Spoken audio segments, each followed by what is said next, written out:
कई देश हैं, छोटे हैं बहुत, और स्ट्रेटेजिकली इतने इंपॉर्टेंट नहीं है, फाइनेंशियली इतने इंपॉर्टेंट नहीं है, लेकिन फिर भी ह्यूमन बींग्स तो रहते हैं वहाँ पे, इंसान तो रहते हैं वहाँ पे, तो उनकी आवाज़ नैरेटिव है जिसके बाहर आने में इनको डर लगता है कि जो शेर की सवारी होती है ना, जैसे अब आपने इतना भारत की दुश्मनी बेची, कहाँ से दोगे? आपको सूद पे करने के लिए फिर लोन लेना पड़ेगा इनसे। तो ये जो जिस दलदल में फंस चुके हैं ना पाकिस्तानी, इस दलदल कर यार, हैव फन, इलेक्शन जीत, प्राइम मिनिस्टर बन, और जिस गड्ढे में डालना मुल्क को और गड्ढा खोद के और नहीं। जय हिंद दोस्तों, मैं हूं मेजर गौरवारी और आप देख रहे हैं तो चाणक्य डायलॉग्स। इस वीडियो को लाइक करिए, हमारे चैनल को सब्सक्राइब करिए और बेल आइकन दबाना बिल्कुल भी मत भूलिएगा। अच्छा दोस्तों, 2-3 कमेंट्स आए हैं। आपको पता है कि G20 की यहाँ पे मीटिंग्स चल रही हैं, जो G20 के मेंबर्स हैं और जो स्पेशल इन्वाइटीज हैं, जो स्टेट्स हैं, उनके भी फॉरेन मिनिस्टर्स यहाँ पे हैं। इटालियन प्राइम मिनिस्टर दिल्ली में हमने कल कवर करा था, उन्होंने क्या क्या बोला, अच्छी अच्छी बातें जो बोली हैं। इसमें एक बड़ा अच्छा कॉमेंट आया है, ये मैं पढ़ के आपको बताता हूं। श्रीलंका के जो एक्सटर्नल अफेयर्स मिनिस्टर हैं, फॉरेन मिनिस्टर श्रीलंका के, उनका नाम है अली साबरी। उन्होंने बोला है कि I think all other countries put together had not done what India done for us. US $3.9 billion worth of credit line had given us a lifeline to fight another day. We are very grateful to India. Sri Lanka has come a long way since last May-June collapse. Our inflation is under control. Rupee stabilized. Queues no longer there. Tourism has bounced back and Sri Lankans have started to send their funds back through normal channels. ये श्रीलंका के जो foreign affairs minister हैं अली साबरी साहब, उन्होंने बात बोली है। बोला है कि यार जो जहां तक इंडिया की बात है, कहते हैं India is the greatest friend we have had, इससे अच्छा दोस्त हमारा नहीं था। और ये ऐसा मुल्क है जिसमें पता नहीं अरबों डॉलर चाइना ने इन्वेस्ट करे हैं, लेकिन चाइना की पोल खुल गई दोस्तों, चाइना की पोल खुल गई। और श्रीलंका जहां पे हनमनटोटा पोर्ट बनाया चाइना ने और दुनिया भर के एयरपोर्ट और सड़कें बनाई, आज श्रीलंका भी ये मानता है कि ठीक है, भारत ने उतने पैसे खर्च नहीं करे जितने चीन ने करे हो, लेकिन चीन के जो खर्च है ना, चीन के खर्च वैसे हैं जैसे कि जैसे पुराने टाइम पे वो साहूकार, पिक्चरों में नहीं देखते थे 60s और 70s में कि साहूकार है, वो पैसे दे देता है, फिर जमीन गिरवी रखवा लेता है, पूरे परिवार को कैद कर लेता है। चाइना का वैसा मामला था। इंडिया आया, इंडिया ने मदद करी और ऑलमोस्ट $4 बिलियन का जो क्रेडिट लाइन इंडिया ने दी है, और अच्छे बड़े, जिसको कहते हैं कि सॉफ्ट, उसमें दी है क्रेडिट लाइन, तो उसमें कोई ज्यादा लोड भी नहीं पड़ेगा श्रीलंका को। श्रीलंका का मिनिस्टर खुद कह रहा है कि जी अभी हम काफी हद तक सेटल हो चुके हैं। वो लंबी लंबी लाइनें जो टेलीविजन पे लोग देखते थे कि मारामारी हो रही है, वो नहीं है। श्रीलंकन जो विदेश में है वो वापस नॉर्मल बैंकिंग चैनल से पैसा वापस भेज रहे हैं, श्रीलंका डॉलर्स भेज रहे हैं। और सबसे बड़ी बात कि श्रीलंका के लोगों को विश्वास आ गया है श्रीलंकन गवर्नमेंट पे, और जो श्रीलंका का जो द करेंसी ऑफ श्रीलंका वो स्टेबलाइज हो गई है। तो इंडिया को थैंक यू बोल रहे हैं। दूसरी चीज, मालदीव्स के फॉरेन मिनिस्टर हैं अब्दुल्ला शाहिद। उनका यह कहना है कि India is special for Maldives और हमारी एक इंडिया फर्स्ट पॉलिसी है। उन्होंने प्राइम मिनिस्टर नरेंद्र मोदी की तारीफ करते हुए कहा कि prime minister Narendra Modi clearly stated that G20 is not only for the 20 countries sitting around the table. तो ये बहुत बड़ी बात है। मैंने पहले भी इस चीज को कवर करा था चाणक्य डायलॉग्स पर। मैंने बताया था कि प्राइम मिनिस्टर मोदी ने बोला ना, ग्लोबल साउथ को साथ लेके चलेंगे, उन देशों की आवाज बनेंगे जिनकी खुद की आवाज इतनी ऊंची नहीं है कि दुनिया उनकी आवाज सुने। ऐसे कई देश हैं, छोटे हैं बहुत, और स्ट्रेटेजिकली इतने इंपॉर्टेंट नहीं है, फाइनेंशियली इतने इंपॉर्टेंट नहीं है, लेकिन फिर भी ह्यूमन बींग्स तो रहते हैं वहां पे, इंसान तो रहते हैं वहां पे, तो उनकी आवाज भारत बनने की चेष्टा करेगा, कोशिश करेगा, ये मोदी जी ने बोला। और ये तो दोस्तों, ये आपने देखा किस तरीके से 2 कंट्रीज ने बोला। और यहां पे जो हिना रवानी खान साहिबा का जो हमने आपको स्टेटमेंट दिया था कि भारत के पास हथियार आ रहे हैं, ये आ रहा है, वो आ रहा है, दुनिया भर का जो तामझाम उनका था, ये इसके बारे में इंडिया ने जो रिप्लाई करा है, इंडियाज रिप्रेजेंटेटिव सीमा पुजानी ने कहा है कि Pakistan obsession with India while its population battle for their lives, livelihood and freedom is an indication of the states misplaced priorities. I would advise its leadership and officials to focus their energies on working for the benefit of their own population instead of baseless propaganda. और देखिए, मैं थोड़ा सा ये सोचता हूं कि मुझे लगता है कि जो पाकिस्तान का स्टेट है, पता नहीं, या तो इनको नॉलेज नहीं है, ये मेरा खुद का एनालिसिस है और हो सकता है मैं गलत बोल रहा हूं, या तो इनको नॉलेज नहीं है दुनिया के बारे में, या ये पढ़ाई लिखाई नहीं करते, या इनका एक नैरेटिव है जिसके बाहर आने में इनको डर लगता है कि जो शेर की सवारी होती है ना, जैसे अब आपने इतना भारत की दुश्मनी बेची, इजराइल की दुश्मनी बेची, यहूदियों की, हिंदुओं की दुश्मनी बेची, कश्मीर बेचा आपने, अब आप वहां से अगर यू टर्न लेते हैं तो जो जनता है, पाकिस्तान का आवाम है, जिसको आपने 40-45 साल 40-45 साल तो मैं तब से कह रहा हूं जब से वो अफगान जिहाद का मामला शुरू हुआ। मैं उससे भी पहले अगर ले जाइए, 75 साल से आपने एक पॉपुलेशन के दिमाग में एक सॉफ्टवेयर फिट कर रखी है कि ये दुश्मन है, ये दोस्त है, ये बुरा आदमी है, अच्छा आदमी है, हिंदू बुरे हैं, भारत बुरा है, भारत हमें खाना चाहता है, भारत ने हमारे वजूद को कभी एक्सेप्ट नहीं करा, हमारे वजूद को कभी माना नहीं है। अब ये सब स्टोरी सुना सुना के अब क्या हो रहा है दोस्तों कि ये 3-4 नस्लें पाकिस्तान में जो पाकिस्तान के क्रिएशन के बाद आ चुकी हैं, अब एक के बाद एक पहले स्टेट ने सुनाया, वही दादा ने अपने बेटे को सुनाया, और बेटे ने अपने बेटे को सुनाया, तो पोते ने दादा से वही सुना, अब उसका बेटा हो गया, वही दादा वही स्टोरी सुना रहा है। तो ये सुनाते सुनाते एक सर्टन इको चेंबर में मुझे लगता है पाकिस्तानी सोसाइटी रह रही है। अब साउथ एशिया की बात, who is paying attention on south Asia? South Asia की बात ही नहीं हो रही, ग्लोबल साउथ की बात हो रही है, इंडो पैसिफिक की बात हो रही है, कुछ लोग यूरेशिया की बात कर रहे हैं। लेकिन अगर आप देखें जनरली बात किसकी हो रही है यहाँ पे, G20 में किसकी बात हो रही है? ये तो ग्लोबल साउथ की बात हो रही है। यहाँ पे अगर आप इंडो पैसिफिक की बात करें तो यहाँ पे ऐसे अलाइनमेंट्स की बात हो रही है। पाकिस्तान का हर समय ये रहा है ना कि हम एक न्यूक्लियर वेपन स्टेट हैं, और अगर कश्मीर में आपने इसका कोई कश्मीर का आपने हल नहीं निकाला तो यहाँ पे न्यूक्लियर वॉर हो सकती है, यहाँ पे जंग हो सकती है। अच्छा, यही चीज क्योंकि उन्होंने बड़ी सक्सेसफुली और बड़े जिसको कहते हैं कि टेबल ठोक के अपने लोगों को बेच दिया, जो आवाम था उसको ये चूरन बेच दिया। उनको लगता है कि बाकी दुनिया भी बेवकूफ है और बाकी दुनिया भी ये चूरन जो है आराम से खा लेगी, ये चूरन निगल जाएगी। तो दोस्तों कि जो पाकिस्तानी लीडरशिप को ये लगता है कि यार जो हमारे लोग हैं ना, उन्होंने तो विश्वास कर लिया, तो दुनिया भी यही चीज माने, और अपने एक नैरेटिव के बीच में ये लोग फंस गए हैं। न्यूक्लियर वॉर हो जाएगा, वर्ल्ड का ग्रेटेस्ट न्यूक्लियर फ्लैश पॉइंट है, 2 एटॉमिक पावर्स हैं, कश्मीर है, Kashmir has fallen of the radar of the world. ये पाकिस्तान जितनी जल्दी रियलाइज कर ले उतनी जल्दी रोड टू रिकवरी हो जाएगा। एक मैंने बड़ी अच्छी किस्सा सुना था, एक ऑर्गेनाइजेशन है, मैंने पहले भी इसका एक बार एग्जांपल दिया था, पता नहीं आपकी नजर से गुजरा कि नहीं, अल्कोहलिक्स एनोनिमस। जो लोग शराब की, जिनको लत हो जाती है ना, शराब की लत हो जाती है, तो जो बहुत बिल्कुल कहते हैं कि सवेरे से लेकर शराब पीना शुरू करते हैं, रात तक शराब पीते हैं, तो उनके लिए एक ऑर्गेनाइजेशन है अल्कोहलिक्स एनोनिमस, जहां पे वो लोग जाते हैं, फिर जिसको शराब मुक्ति केंद्र टाइप का बोलते हैं ना, जो वहां पे जाके, तो वर्ल्ड का बिगेस्ट है ये और सबसे बड़ा नाम है शराब मुक्ति का। वहां पे सबसे पहले लोग ये कहते हैं कि भाई अगर आप शराबी हैं, अगर आप अल्कोहलिक हैं, अगर आप बिल्कुल शराब के बिना रह ही नहीं सकते, एक दिन एक पल शराब के बगैर नहीं रह सकते, तो सबसे पहले आप रिकवर तब करेंगे जब आप ये मानेंगे कि हाँ आप शराबी हैं। आपको ये कबूल करना पड़ेगा वहां पे जाके कि हाँ आप हैं ऐसे, आप शराब की लत में रहते हैं, नशे में रहते हैं, आप कुछ काम नहीं कर पाते, आप नौकरी नहीं कर पाते, आप कुछ नहीं कर पाते। सबसे पहले आप कबूल करिए, वहां से आपकी रिकवरी शुरू होती है, वहां से आपका ठीक होना शुरू होता है। पाकिस्तान ने अभी तक, वो अल्कोहलिक एनोनिमस वाली बात वही है, पाकिस्तान के लिए मैं कहूंगा, पाकिस्तान ने अभी तक यह माना ही नहीं है कि वो गलत रास्ते पर चल रहा है। ये जिहाद विहाद का चूरन बेच के ना, Pakistan is still in that mode कि हाँ, क्योंकि हमने अपने 24-25 करोड़ आवाम को बेवकूफ बना दिया, तो बाकी दुनिया को भी बेवकूफ बना देंगे और ये चूरन बेचते रहो। The world is not interested. क्या पता नहीं क्या हिना रवानी घर साहबा साउथ एशिया कर रही है। Global south, Indo Pacific, nobody is talking about south Asia, nobody is talking about it. तो ये बात अब समझ लेनी चाहिए पाकिस्तानी लीडर्स को। अच्छा, अब देखिए, ये पाकिस्तान से एक और खबर आई है, ये मेरे बारे में ना इन्होंने एक खबर छाप दी। उनका द न्यूज इंटरनेशनल करके एक न्यूज़पेपर है, और उसमें मेरे बारे में खबर छाप दी कि मेजर गौरव आर्य ये कह रहा है कि पाकिस्तानी फौज बड़ी अच्छी है और पाकिस्तानी फौज बड़ी तीसमार खान है, और ये जो मेजर है जो हमारे खिलाफ इतना जहर उगलता था, ये मेजर हमारे खिलाफ इतना प्रोपागेंडा करता था, ये कह रहे हैं लोग। तो वो जो है वो अचानक इतना अच्छा कैसे हो गया और पाकिस्तानी फौज की तारीफ क्यों करने लगा, ये देखिए। और इसका जो लिंक है, मैं एडिटर से ये रिक्वेस्ट करूंगा कि इसका लिंक भी नीचे डाल दें कि आप लोग भी ये स्टोरी पढ़ पाएं। इसका लिंक देख लीजिए नीचे। दोस्तों, मैंने पाकिस्तानी फौज की तारीफ नहीं करी, पर एक बात मैं फिर कहता हूं, मैं ऑन रिकॉर्ड कह रहा हूं कि अगर कोई वहां पे डिपार्टमेंट है जो थोड़ा बहुत काम करता है, वो पाकिस्तानी फौज है।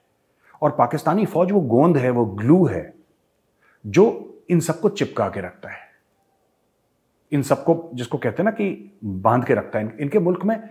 मैं क्यों कह रहा हूं ये बात, मैं इसका लॉजिक भी आपको, आप कहेंगे मेजर साहब आप तारीफ कर, मैं तारीफ नहीं कर रहा। इनके यहां जब लोग बिजली का बिल नहीं देते ना, वो बिल भी लेने के लिए, वो बिल का पैसा लेने के लिए पाकिस्तानी फौज जाती है। इनके यहां इलेक्शन विदाउट पाकिस्तानी आर्मी नहीं हो पाता। यहां पे बेसिक जो काम है, जो म्यूनिसिपलिटी के काम होते हैं, जो शहरों में अथॉरिटी के काम होते हैं, वो भी बिना पाकिस्तानी आर्मी के नहीं हो पाते। आप समझ रहे हैं? बिजली का बिल, उसको भी, मीटर जो चोरी कर रहे हैं उनको भी ठीक करने के लिए पाकिस्तानी आर्मी निकलती है और पास्ट में निकल चुकी है। तो मैं ये सोचता हूं ना कि आप देखो कि ये ऐसी फौज है जो उस देश का हर एक काम कर रही है, छोटा, जो उसको नहीं भी करना चाहिए। तो अगर वही फौज निकल जाएगी तो फिर ये लोग कैसे करेंगे? मैं पाकिस्तानी मीडिया से कहता हूं, यार देखो, मैं तो I am a small man यार, मैं तो छोटा आदमी हूं, क्यों मेरे पीछे पड़े हो, मेरे बारे में आर्टिकल लिखते हो, टीवी पे डिस्कस करते हो। I think you should talk about कि आपके मुल्क में महंगाई क्यों है, आपके मुल्क में पॉलिटिकल करप्शन क्यों है, पॉलिटिकल इंस्टेबिलिटी क्यों है, दुनिया भर में पाकिस्तानी जो है वो जलील ख्वार क्यों हो रहा है। आई थिंक आपको ये डिस्कस करना चाहिए। मेजर गौरव आर्या को आप डिस्कस मत करिए, आई एम नॉट इंपॉर्टेंट, ठीक है?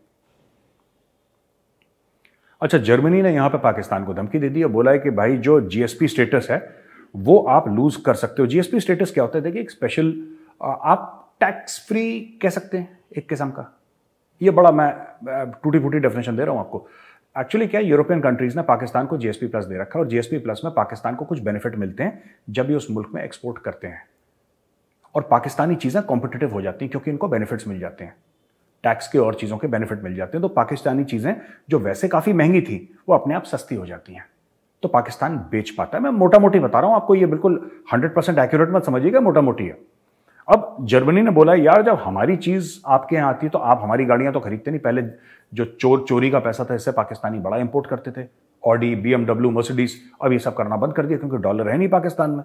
लोगों के पास पैसा है लेकिन सरकार के पास डॉलर नहीं है, डॉलर तो सरकार को देने हैं ना।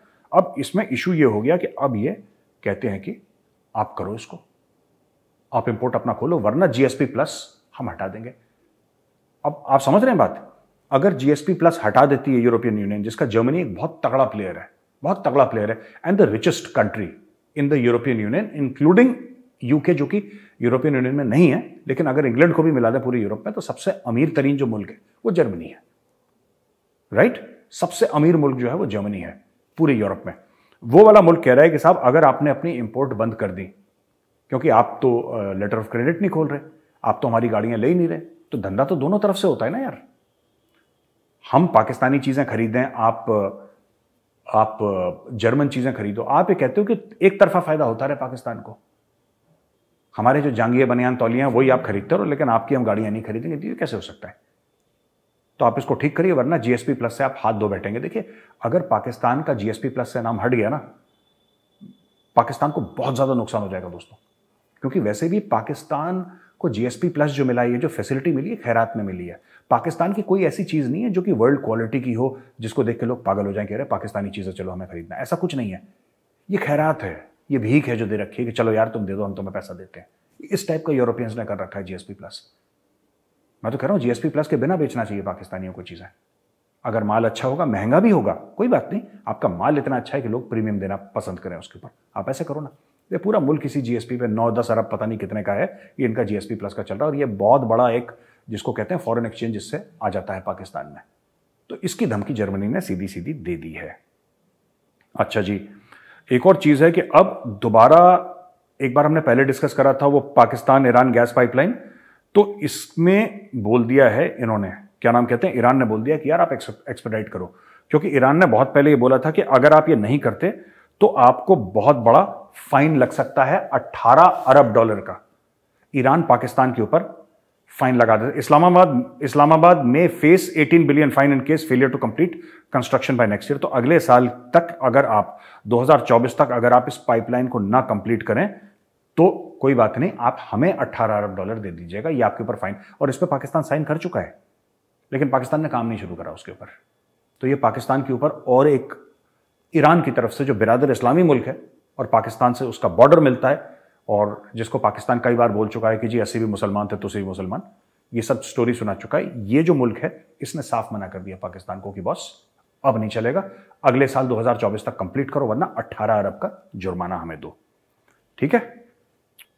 पाकिस्तान के फाइनेंस मिनिस्टर इशाक डर ने यह बात बोली है कि पाकिस्तान को 1.3 बिलियन चाइना से लोन और मिलेगा। ठीक है, तो इनको इसमें से ये जो industrial and commercial bank of China है, आईसीबीसी, इसने बोला है कि हम आपको 1.3 बिलियन का लोन हम दे देंगे, आपको फाइनेंसिंग दे देंगे, और इसमें से पाकिस्तान को 500 मिलियन मिल चुका है। ठीक है, 500 मिलियन मिल चुका है पाकिस्तान को, तो फिर अब पाकिस्तान क्या कर रहा है कि दे आर इसी में खुश है कि भाई लोन आ गया, लोन आ गया, लोन आ गया। लेकिन यार कहीं ना कहीं पाकिस्तान को भी ये सोचना है कि कब तक लोन लोगे, ये वापस तो करना है आपको। और चीनी बिना सूद के देंगे नहीं, बिना सूद के तो चीनी देंगे नहीं लोन। अब चीनी सूद लगाएगा इस पे, आप कहां से दोगे? आपको सूद पे करने के लिए फिर लोन लेना पड़ेगा इनसे। तो ये जो जिस दलदल में फंस चुके हैं ना पाकिस्तानी, इस दलदल से निकलना बहुत मुश्किल है दोस्तों। It's impossible for Pakistan to get out of this situation. ऊपर से इमरान खान, दो और खबरें हैं पाकिस्तान से बड़ी इंटरेस्टिंग, खबरें तो बहुत ज्यादा हैं लेकिन दो खबरें हैं। Army chief treating me like an enemy, Imran Khan को फिर। अच्छा देखिए, जो आसिम मुनीर है इनका आर्मी चीफ है, जनरल आसिम मुनीर, वो तो बोल भी नहीं रहा बेचारा कुछ, उसका मीडिया में बयान भी नहीं आता, वो कुछ नहीं कर रहा। वो ना इमरान खान के प्रो बोल रहा है, ना इमरान खान के खिलाफ बोल रहा है, वो कुछ भी नहीं कर रहा। वो सिर्फ 5 दिन के लिए यूके गया था अपने बच्चों को सेटल करवाने के लिए, अपने घर महल बनाने के लिए, जैसे पाकिस्तानी जनरल करते हैं, उनके महल होते हैं बड़े बड़े विदेश में, वो बनाने के लिए वो वहां पे गया था। और कोई उसका वो नहीं था, उसका कोई एजेंडा नहीं है, उसने कोई पॉलिटिकल कमेंट नहीं दिया। आसिम मुनीर चुपचाप बैठा हुआ है यार कि आप सियासतदान हो, आप पॉलिटिशियन, आप देश चलाओ, आपको जो करना है करो यार, मेरा काम है, जो फौज का काम है वो काम करूंगा, और थोड़ी बहुत जो जेब वेब काटनी है मुल्क की और बाहर अपने स्विस बैंक अकाउंट में पैसे डालने में, वो काम करूंगा, मेरा आपकी सियासत से कोई लेना देना नहीं। उसमें भी इमरान खान दुखी है। इमरान खान कह रहा है यार क्या चक्कर हो गया ये, और ये तो मुझे दुश्मन समझते हैं। बेसिकली ये कहता है कि the establishment does not understand what politics is, right? और ये कहता है कि मेरी कोई लड़ाई नहीं है एस्टैब्लिशमेंट में। However if anybody thinks I will nil before them, that can not happen, I can't help it if no one is interested in talking. मैं ये बात कहना चाहता हूं इमरान खान साहब से, मैं एक बात पूछना चाहता हूं, आप क्यों बात करना चाहते हैं आर्मी से? मुझे समझ में नहीं आई। आप हर समय ये कहते हैं कि आर्मी मुझे काम नहीं करने देती, जनरल बाजवा ने मुझे काम नहीं करने दिया, जनरल बाजवा हर चीज में इंटरफियर करता था, जनरल बाजवा ने एनआरओ पकड़ा दिया लोगों को, जनरल बाजवा ने बोला कि नहीं जो करप्ट तरीन लोग हैं तुम इन पे ऊपर कोई एक्शन नहीं लोगे। यही तो जनरल बाजवा से कंप्लेंट थी कि इंटरफियर करता था और आपको काम नहीं करने दिया। अब ये जो आर्मी चीफ है आसिम मुनीर, ये कुछ बोल नहीं रहा, ये कह रहा है कि ठीक है तुम्हें जो करना है करो। इसमें भी प्रॉब्लम है, इसमें भी खुजली हो रही है इमरान खान को। अब ये चाहता है कि जैसे बाजवा ने मेरे समय पे इंटरफियर करा, ये जो है ये शहबाज शरीफ के इंटरफियर करे, इसको निकाले। यही हो सकता है इमरान खान का गेम प्लान। मुझे नहीं समझ में आ रहा यार कि ये मैं एक थोड़ी ये इमोशनल बात नहीं है लेकिन मैं कहना चाहता हूं, मुझे लगता नहीं कि पाकिस्तानी अपने मुल्क से प्यार भी करते हैं कि नहीं करते ये लोग। क्योंकि इतना किसी मुल्क का बेड़ा गर्क कैसे हो सकता है यार? तभी हो सकता है कि जब पूरी 25 करोड़ कौम जो है ना, पूरी 25 करोड़, और इसमें मैं पाकिस्तानी जो नॉर्मल जो आम आदमी में उसको भी ब्लेम करूंगा। यार आप, मुझे लगता है आप लोगों को ना अपने मुल्क से खासी नफरत है, तभी ऐसे नगीने पैदा करते हो इमरान खान और शहबाज शरीफ और नवाज शरीफ और आसिफ अली जरदारी टाइप और बिल्लो रानी टाइप के। पता नहीं यार कैसे, मतलब ठीक है इंडिया में भी हैं ऐसे, बात नहीं, आड़े टेढ़े पॉलिटिशियन इंडिया में भी नहीं है, पर ये तो बिल्कुल जुनूनी टाइप के लोग हैं। मुझे लॉजिक समझ में नहीं आया। आर्मी चीफ मुझसे बात है, क्यों करेगा आर्मी चीफ तुमसे बात यार? तुम्हारा लेना एक ना लेना दो आर्मी चीफ के साथ। अब तुम फिर गाना गाने लगे कि आर्मी चीफ बुरा है, मुझे दुश्मन समझता है। तुम्हें कोई कुछ नहीं समझता भाई, तुम अपनी सियासत करो। इमरान खान ने बोला जेल भरो फ्लॉप हो गई, अब इलेक्शन डिक्लेयर हो गया, कुछ ना कुछ इसको रोज बयान देने हैं, इसको कुछ ना कुछ। कल परसों उसने फिर बोल दिया मुझे कोई मारना चाहता है। वो तुझे कोई नहीं मारना चाहता यार, तू ऐश कर यार, हैव फन, इलेक्शन जीत, प्राइम मिनिस्टर बन, और जिस गड्ढे में डालना मुल्क को और गड्ढा खोद के और नीचे डाल दे हमारी तरफ से। Nobody cares, but the fact of the matter is कि हर रोज दुश्मन ढूंढना। अब ये चुपचाप आर्मी चीफ बैठे बैठे इसने दुश्मन बता दिया कि army chief treating me like an enemy, यानी कि तुम मुझे दुश्मन की तरह ट्रीट कर रहे हो तो जाहिर सी बात है मैं भी तुम्हें दुश्मन की तरह ट्रीट करूंगा। अब ये दुनिया, अब इसके पास कोई नहीं रह गया कुछ बताने के लिए, क्योंकि शहबाज शरीफ को कितनी गालियां देगा, इशाक डर को कितनी गालियां देगा, ठीक है, मरियम नवाज को कितनी गालियां देगा। इसको नया बंदा चाहिए ना। अब इसने आर्मी चीफ के पीछे पड़ गया है, जबकि वो आर्मी चीफ कह रहा है कि यार मेरा मतलब नहीं है तुम्हारी सियासत से, मुझे सिर्फ जेबें काटनी है, सिर्फ लूटपाट करनी है, सिर्फ बाहर मुझे पैसे डालने हैं लंदन में, क्योंकि मैं 2-3 साल में रिटायर हो जाऊंगा, उसके बाद मुझे बाहर जाकर सेटल होना है, मैंने तो रहना नहीं पाकिस्तान में। फिर आखिरी है कि भाई ये तहरीक-ए-तालिबान पाकिस्तान, ये जो यूएस स्टेट डिपार्टमेंट की रिपोर्ट थी जो हमने डिस्कस भी करी थी, उसमें टीटीपी का ये साफ यूएस ने बोल दिया कि टीटीपी कहती है कि पाकिस्तान को खैबर पख्तूनख्वा से निकालो, पाकिस्तान को यहां से खदेड़ो, और खदेड़ने के बाद पाकिस्तान को सिंपल सा एक काम करो कि यहां पे शरिया नाफिज होगा, एंड खैबर पख्तूनख्वा जो ट्राइबल एरियाज है जहां पे पश्तून मेजॉरिटी पॉपुलेशन है, वहां पे पाकिस्तान का राज, पाकिस्तान का आईन, पाकिस्तान का संविधान, कॉन्स्टिट्यूशन वहां पे नहीं चलेगा, वहां पे तहरीक-ए-तालिबान पाकिस्तान का राज चलेगा। ये उनका एम है, यूएस डिपार्टमेंट ऑफ स्टेट की रिपोर्ट कहती है। अब समझ लीजिए आगे पाकिस्तान क्या करेगा इससे। जब एक दहशतगर्द जो ग्रुप है वो सिर्फ ये नहीं कह रहा कि आपको अटैक करेगा, वो ये कह रहा है कि आपके ना हम पैसे भी लेना चाहते हैं, हम आपके गवर्नमेंट के स्ट्रक्चर भी लेना चाहते हैं, हम आपके जमीन भी लेना चाहते हैं, इस जमीन को हम पाकिस्तान से अलग करना चाहते हैं। तो कहीं ना कहीं टीटीपी ने इस जो टेररिज्म कर रहा है टीटीपी, उसको उसने एक आजादी की लड़ाई का जिसको कहते हैं कि आजादी की लड़ाई का उसने उसको वो बना दिया एक टारगेट कि भाई हम जो लड़ रहे हैं हम तो आजादी की लड़ाई कर रहे हैं, और हम जो खैबर पख्तूनख्वा का जो ट्राइबल पश्तून एरिया उसको हम पाकिस्तान से आजाद करना चाहते हैं, वहां पे हम शरिया नाफिज करेंगे, क्योंकि पाकिस्तान में शरिया है नहीं और इस्लामिक रिपब्लिक ऑफ पाकिस्तान उन्होंने फालतू में लिख रखा है। ऐसा टीटीपी वाले कह रहे हैं, ऐसा मेजर नहीं कह रहा, टीटीपी कह रहा है। ठीक है, तो दोस्तों ये वीडियो देखने के लिए बहुत बहुत धन्यवाद। आज के लिए कोई हम सवाल नहीं ले रहे, लेकिन कल हम जरूर आपके सवाल लेंगे। ये वीडियो देखने के लिए बहुत बहुत धन्यवाद दोस्तों। इस वीडियो को लाइक करिए, हमारे चैनल को सब्सक्राइब करिए, बेल आइकन दबाना बिल्कुल मत भूलिएगा। जय हिंद, वंदे मातरम, भारत माता की जय।